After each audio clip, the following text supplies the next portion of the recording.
Nakaranas ng matinding takot ang mahigit sa 112,000 mga evacuees. Ito'y matapos na makaranas ng pagbaha ang lungsod ng Zamboanga sa mga nagdaang araw.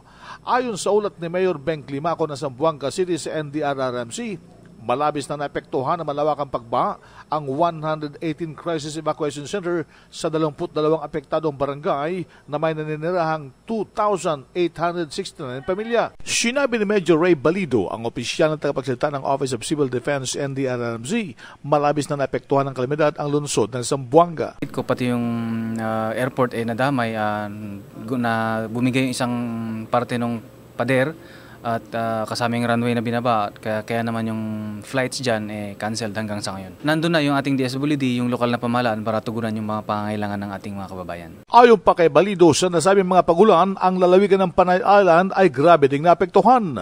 Kasama na itong Antique, dito sa Region 7, itong Negros Oriental,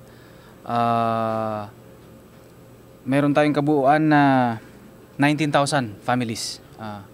19,000 families na apektuhan, equivalent to 79,000 na individuals from Visayas and Mindanao. Ang pahayag at panawanag ni Major Ray Balido, ang opisyal ng tagapagsalita ng Office of Civil Defense NDRRMC sa Campo Aguinaldo. Yan ang DCRH News, RH 911, Bing Formento, naglilingkod sa pagbabalita.